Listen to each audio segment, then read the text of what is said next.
Здравейте, скъпи приятели на кулинарния канал Ями Ями. Отново сме заедно в моята кухня и отново ще сготвим нещо вкусно. Този път ще сготвим нещо изключително просто, което се готви много бързо и е много вкусно. Така, какво е то? Това е с дърма от свинско и от пилешко месо.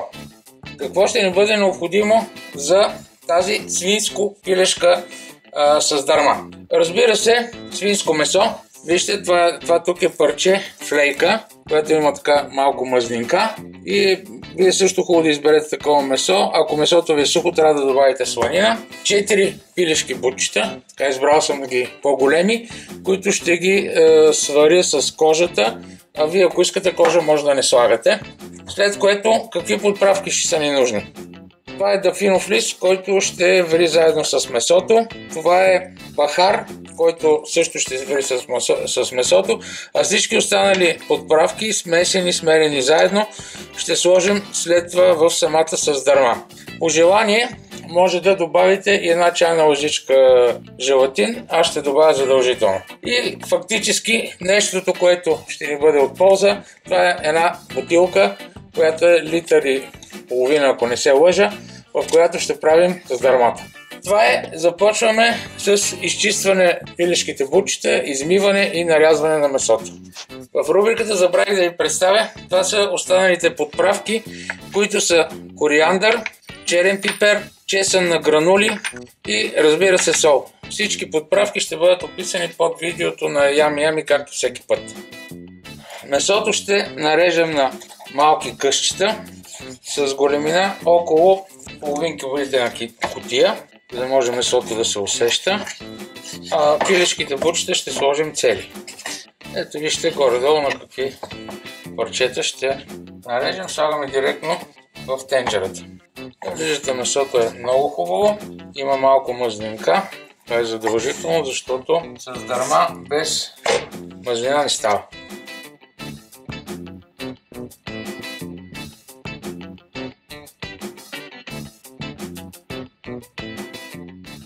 И така, скъпи приятели, месото вече, както виждате, е нарязано и е сложено в тенджерата. Сега е време да сложим измитите и почистени бутчета. Много е важно, тук в тази част има много нечистоти, останали кръв, парчета, остатъци, които много добре трябва да се измият. И ако има някакви части от пера, също да се изчистят. Върху свинското месо нареждаме бутчетата, заливаме задължително с студена вода. В никакъв случай, където има месо, не слагайте толкова вода, защото вкуса няма да е добър. Толкова колкото да се покрият.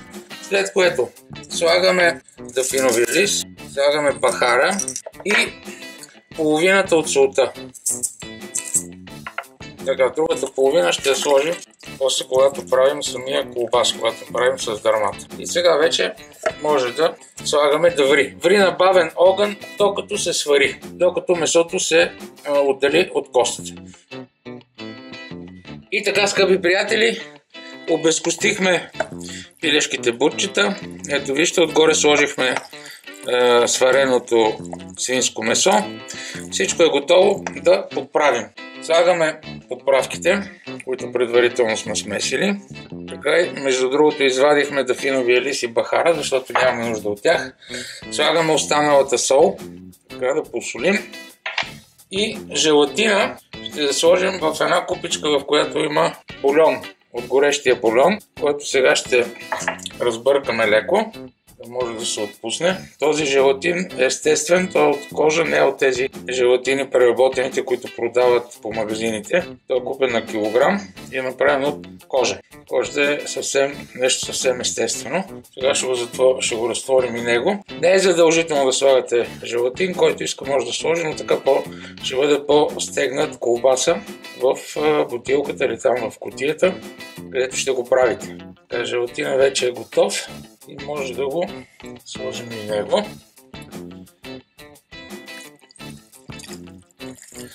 Разбърквайте добре, но внимателно, за да може колкото се може повече цели парчета да останат от месото, за да се вижда и да се усеща повече. Както вече споменах, Който иска може да сложи кожата от пилешките бучета, който не. Аз я направих на малко парченца и я сложих, защото иначе ще бъде доста суха с дърмата. Задължително ще оставим малко да се овкуси, да поистине, след което ще я пълним.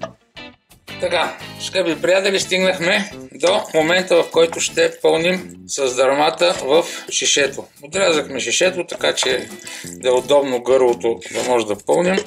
След което почваме да слагаме вътре и натъпкваме, но не така, че месото да стане на каша. Трябва да е плътно, но да си има месце, да се вижда. Който иска, може да го направи с дърма в кутия, която след малко, тъй като шишето няма да поеме цялото количество, дори аз ще се помогна с един уред, с който така ще натискам, за да стане по-плътно, да преса за картофи и продължаваме.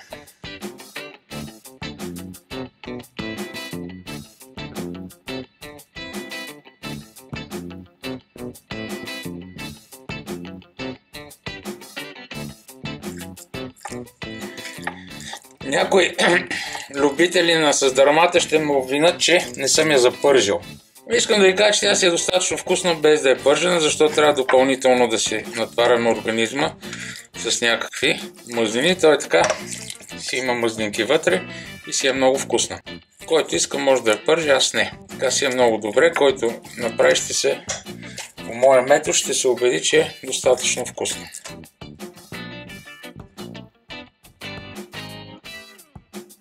Ето, скъпи приятели, тук малко трябва да го чукнем, да слегне. Ето вижте какво получихме.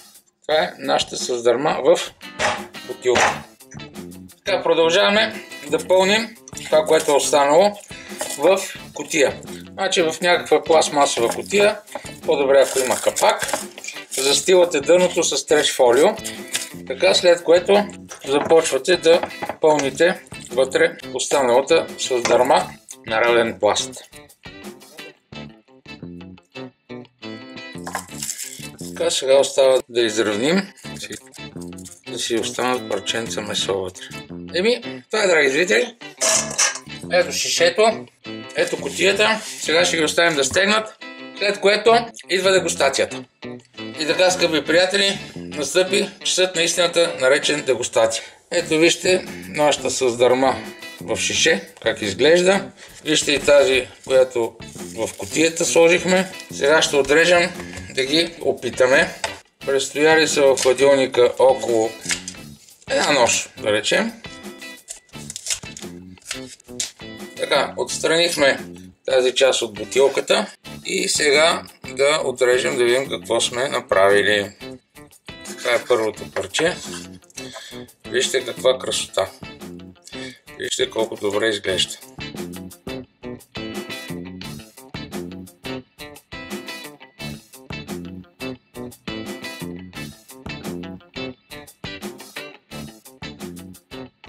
Тук явно някаква костичка има останала. Искам да ви кажа, че е страхотно. Невероятно. Видяхте колко лесно се получи, а е невероятно вкусно. Ето вижте, скъпи приятели. Свинското, пилешкото месо, подправки почти не се вижда, защото те са малко. Погледнете, просто е страхотно.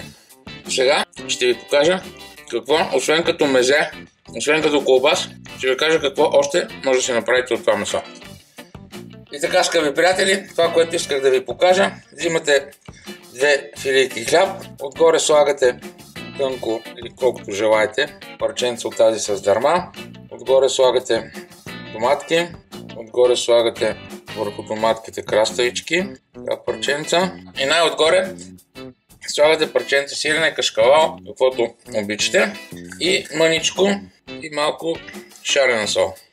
И тези сандвичи ги слагаме в печката на висока температура, 220-250 градуса, за около 5-6 минути да се запекат. Ето нашите запеканки, вече готови.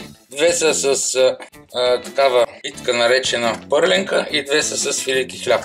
Искам да ви покажа отвътре как изглежда. Погледнете, скъпи приятели. Отвън са запечени, вътре месото се е отпуснало, мазнинка е попила в хляба, и отгоре са хрупкави. Сега ще ги опитаме. Просто е божествено.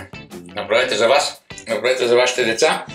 Няма злоядо дете, което достои на такъв сандвич, на такава запеканка. Ако ви е харесало видеото, оставете един лайк и се абонирайте за канала. Хубавото предстои. От мен всичко хубаво. Бъдете здрави!